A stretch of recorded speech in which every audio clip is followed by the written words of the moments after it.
Thank you all for coming.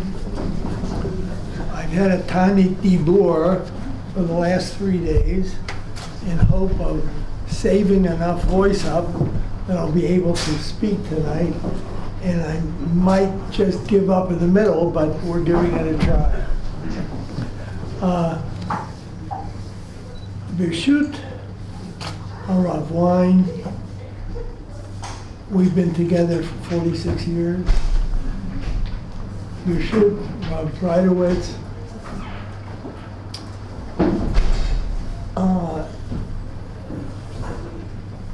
What you heard tonight is just an example of how one person can have so much in him to give so much to so many.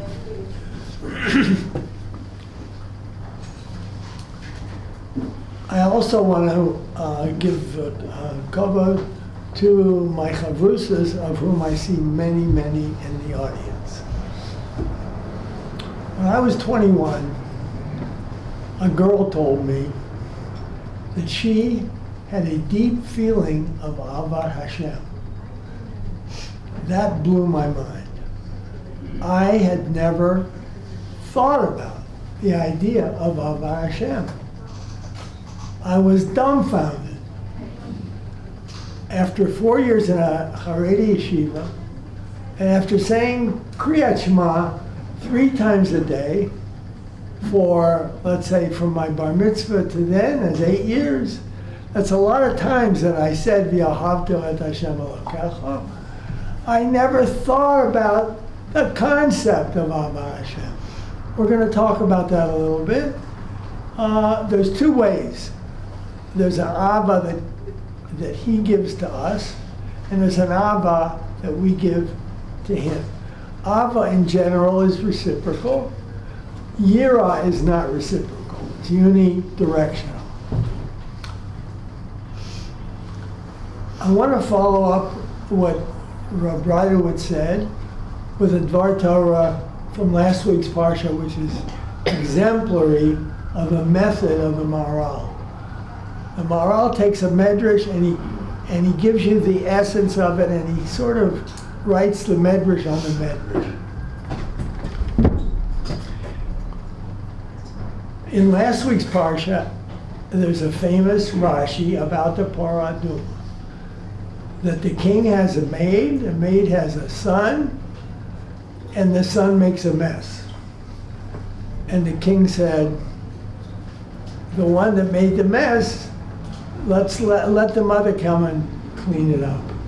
Now, the Maharal has 3 separate takes on that. This is Moshe Darshan, also in the Tanchuma.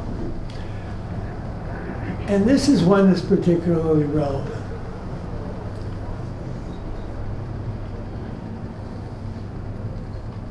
What is it that the Parah is doing for the sin?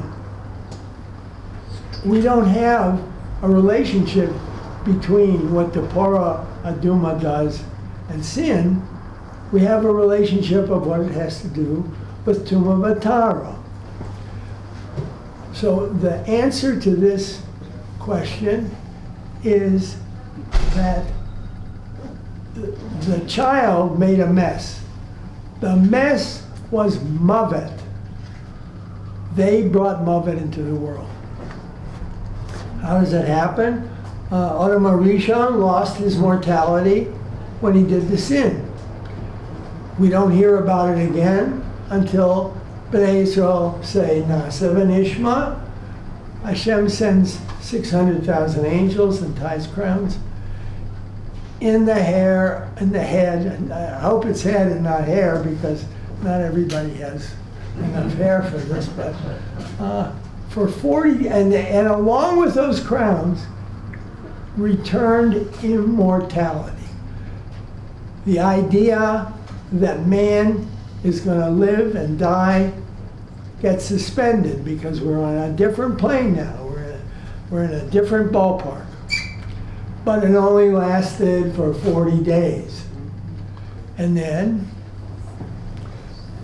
when the Egel is constructed and the Jews sin, Hashem sends 600,000 Malachei Kabbalah down to collect those crowns, and with it return mortality to the Jewish people.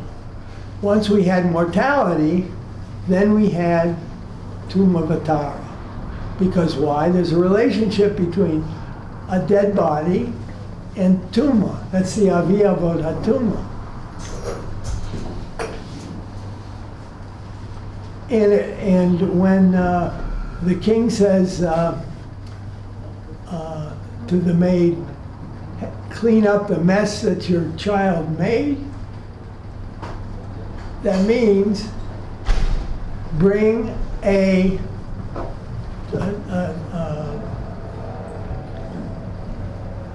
something that's going to reverse the tumah that you brought into the world by creating Mavet. Now that's an example of, everybody knows the Moshe Darshan, the level of the story. The Maharal gives you a different take on it that has a very deep lesson. The Maharal, I've been interested in Briat HaOlam for my adult life. When I was 17, I left the yeshiva and I went to the university. Because I wasn't, at that time, I felt as though I wasn't getting the answers I wanted from the Volozhiner agenda. And I have to say that I got a lot out of my experience in university. And the thing that attracted me the most was biology. Because in biology, you can see the hand of Hashem constantly. The way he does it, it's not enough to say that he created it, but he's giving you, there's a way to understand how it comes about that we have the functions of people. And not only that, Maharal's idea is that there's Seder in the world, and Hashem creates Seder by extending his Or Ein Sof all the way through creation. What does it mean? It means when the earth spins, he's spinning it. And when the electrons spin, he's spinning them. He has a personal take, a personal responsibility for everything that goes on in his world, with one exception. Of course, that one exception is when he created man, he gave him B'chirat Chofshi.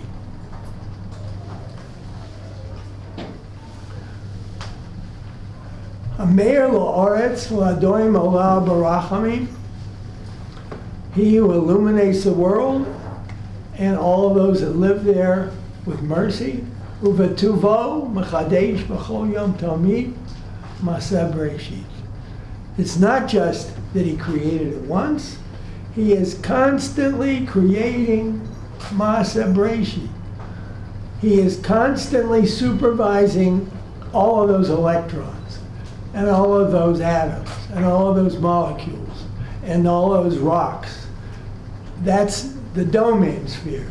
Then you have the Tzomeach sphere, where you have growing things, but they can't move.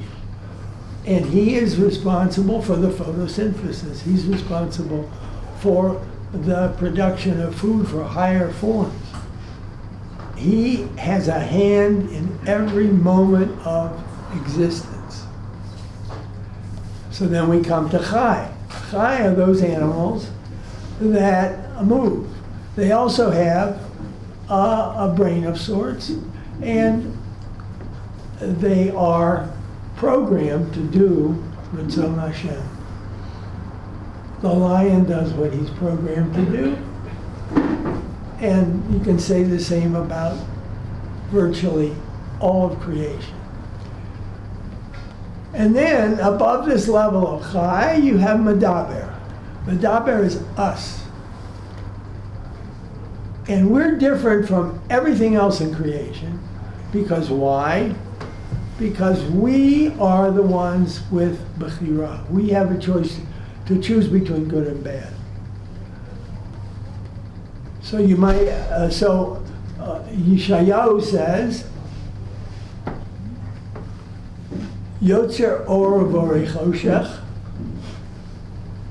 oseh shalom uvorei ra. So we have that Hashem actually creates Ra. Now how does that jive with Rabbi Akiva? Rabbi Akiva says, Kol David Rachman Latav Avid. Everything that Hashem does is good. What's his business that Yeshaya is telling us that he created Ra? Well, there's a reason, but only he knows the reason, because it's certainly added a dimension of sorrow to the life of each and every one of us. What is it all about? He wants it for our benefit to be able to choose the right thing and be rewarded with it in Olam Haba. That's a kind of a Ramchalian view of why there's Ra in the world.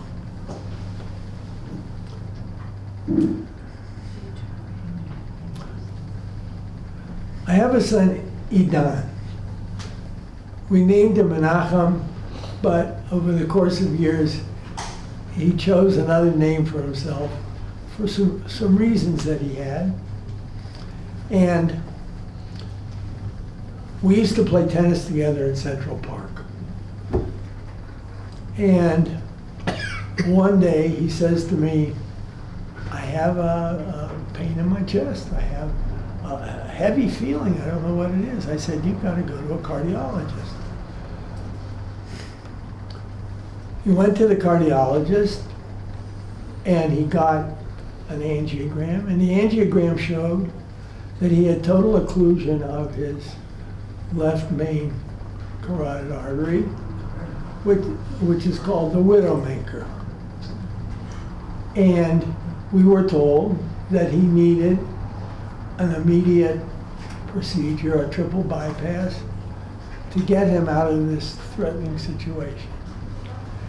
He never recovered from the operation. He had continuous pain ever since for the last 20 years. That's a hard thing. And you want to do what you can for him, but there's nothing to do. So he went back to the surgeon and said, maybe there's a stitch or something that's causing my pain. He was opened up again, nothing happened. He tried medicines, nothing helped. He had bad reactions to the serious pain medications. He went to the pain therapist. Nothing was helping, and he decided as a last resort to go to Rochester, Minnesota, to their department of, but he didn't go to pain management. He went to pain rehab. Now that's a different kind of a thing. Those folks are very, very tough. And they deal with those patients that are not responding to anything. And the advice that they give is don't try to do anything about it, because it's just going to cause you more trouble. Stop all your medicines, which he did. You can do some exercise, you can take some nutrition, but that's all. Don't expect anybody to do anything about your pain. You've got to learn to live with it. That's a very, very tough proposition. It's like an Eov situation. It's an extreme of the Ra that Hashem made when He created the world. The Ra from our point of view.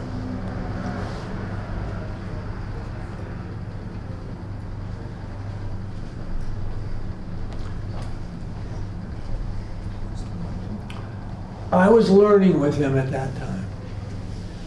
And we finished Tanya, 53 chapters, and I said, let's see what the Maharal has got to say about your situation, about chronic pain, about pain that doesn't resolve.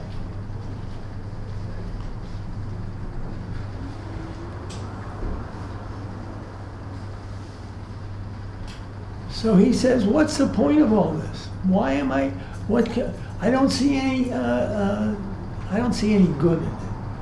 Rabbi Akiva says everything is for the good. I don't see the good. So we learned. Rav Huna says, in the beginning of the first chapter of Nativ HaYisurim,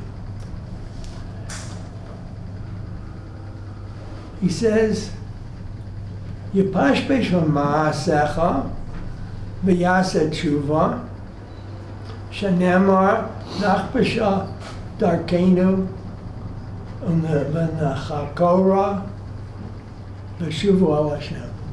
That's a pasuk in Eicha.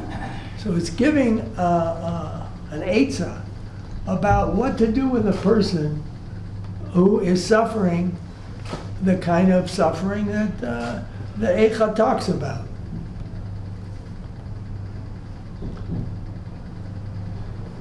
So Idan says, I tried that. I examined everything that I do. I try, I've done things in the past. I've made tshuva for it. It's not helping. So Rav Huna says to Idan, you should try to learn more Torah.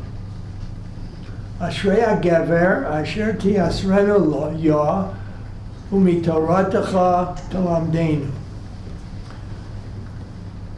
Fortunate is the person who Hashem causes suffering to, and he should learn from our Torah. So, we all know Torah Tavlin, you feel a little better. Chosh Barosha Yasser B'Torah, he tried it, it didn't work. So he says, in the words of Lo Matzah, according to Rav Huna, then you go to the next step. And the next step is Biyadua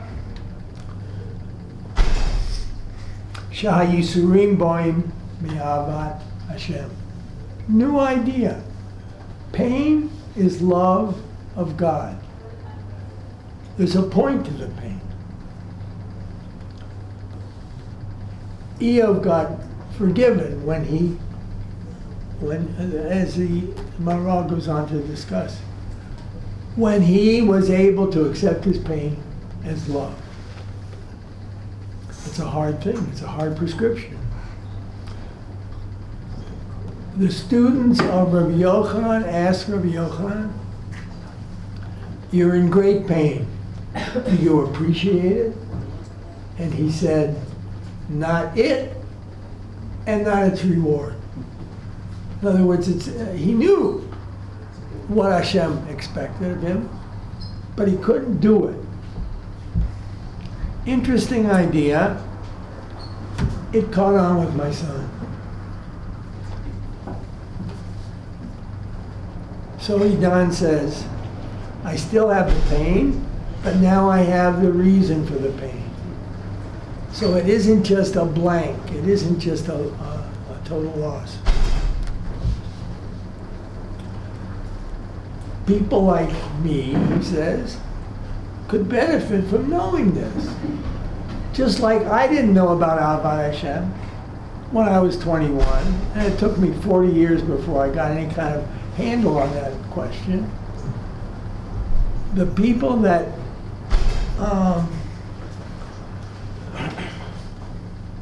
are suffering like me, they don't know what to do. So we wrote a book. We wrote a translation of Nativ HaYisurim.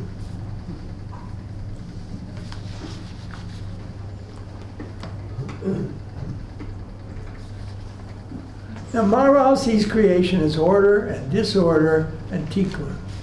In other words, he's holding everything together every moment. This piece of paper is receiving Or Ein Sof at a certain level.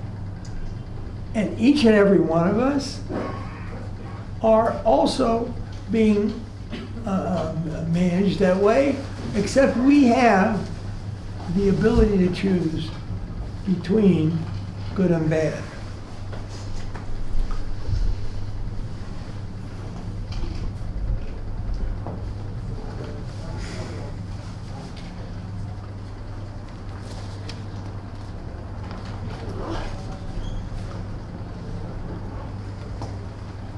Now, I have, when I left yeshiva when I was 17,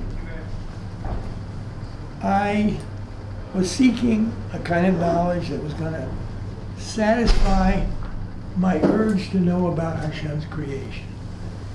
And Bezrat Hashem, I found it. I love biology. Biology tells us how Hashem does what he does. And then I got interested in human body. That's just the next natural step. I went to medical school. And going to medical school, I was able to learn about anatomy, physiology, everything that Hashem makes, and also that's how he orders the human being. But then you have the question of the disorder. The disorder are all those diseases that we talk about.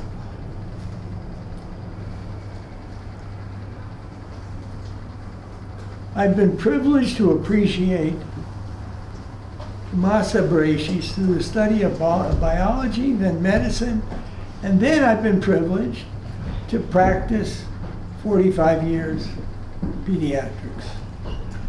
And it's almost every day I would learn something else about the way Hashem created the world.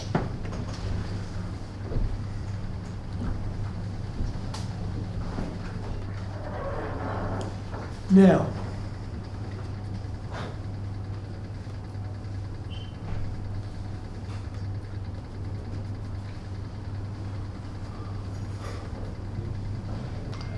let's talk about diseases. Let's talk about diseases with which I have a familiarity because I have been affected by these diseases.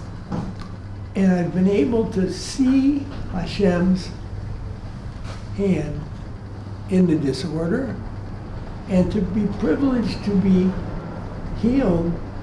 Hashem is the Rofei Ne'eman. He's the guy that makes everything come back together. So let's take a few examples.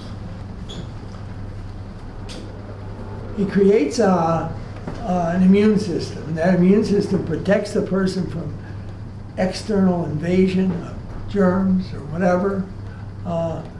And this immune system is subject to disorder. So I had a case in myself where my immune system attacked my platelets. So I got something called ITP. ITP turned out to be a battle between my spleen and my bone marrow. And Bezrat Hashem, Hashem gave the wisdom to my doctors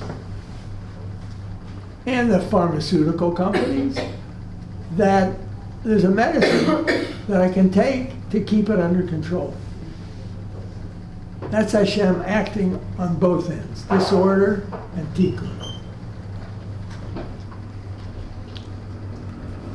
I have pulmonary fibrosis. That's another one of these immune diseases where something got switched, and instead of protecting me, it's causing scarring in my lungs. We don't know yet what the answer to that one is. Baruch Hashem, it hasn't bothered me too much. What's going on with cancer?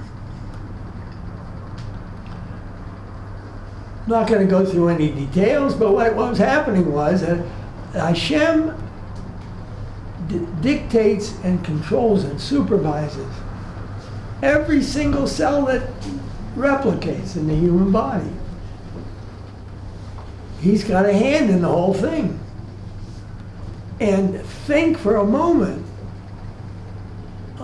how he is with his Ein Sof maintaining the reproduction of all the cells of the body. Now, I never gave that any thought until I got my cancer.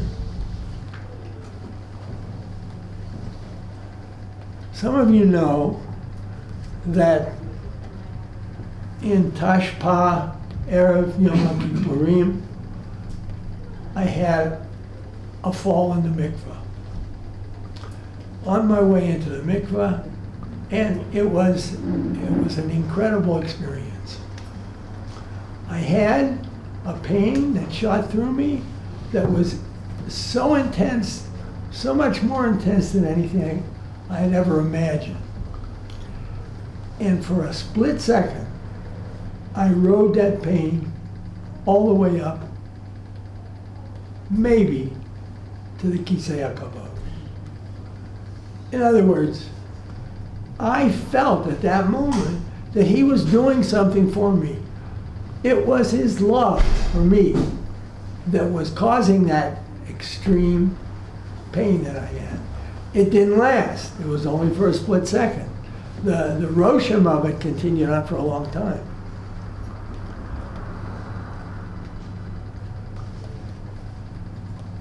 So there is some point to pain, and when there doesn't seem to be any point at all, you know that's Hashem talking to me. When I walk home from shul, in the morning, that hip gives me a twinge. And then I say, good morning, Kadosh Baruch Hu. You're with me. Thank God you're not making it worse than it is, but I'm very happy to have you along with me.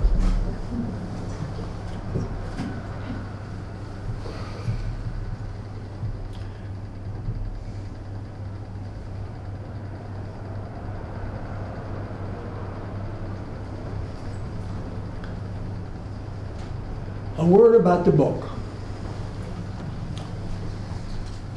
I've been studying Maharal, going back.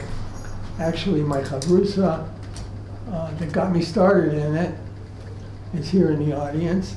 Yehuda Eliezri. We had a seder at his house, and I said, "I'm not happy with how well I know Rashi. I want to know a Perush on Rashi." He says, "Well, what you want is the Gur Aryeh." I said, "Who is the Gur Aryeh?" And he said, "It's the Maharal Prague." So that's how we started. And I felt very comfortable with it. To use a word that I've seen Brodowitz use, there's a felicity involved. I could barely get the point of it, and a lot of it I couldn't get, but what I got was very pleasing to me, and I was ready for it. And that's how I got started translating the Gur Aryeh, and the rest is history. It's available to you on the back, and any of you that have copies of not all three, but one of the three, you could fill your ones that you don't have by purchasing some in the back.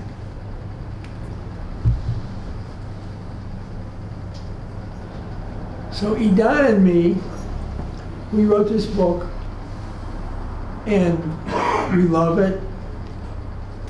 The Mosaic Press did a very nice job with it, and I encourage you to partake of it. I thank you all for coming tonight. It's a big zchut for me. It's a big kavod for me that I don't deserve. But I'm very happy that you're all here. and that I was able to get some of these ideas off my chest. I'm 83, nobody cares what I say anymore. So I want to say that we should have only good things for all of us. I didn't mention one other thing about illnesses. Some of you know that my grandson had a stroke in Panama the 6th day of Pesach. And it was a massive, massive thing, and he's been recovering ever since. Baruch Hashem, this week, his handwriting became legible. Okay? Not last week, not the week before, but this week.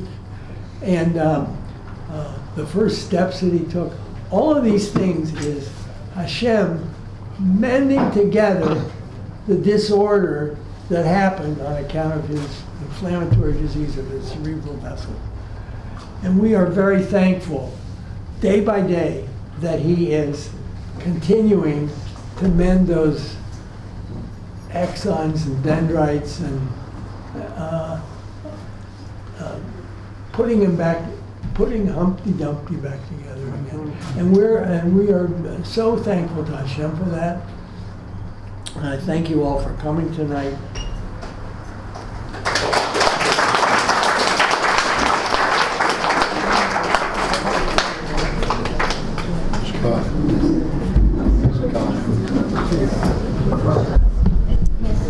Folks, I just want to thank Dr. Kuhr and to Phyllis as well for hosting this beautiful evening of inspiration for all of us.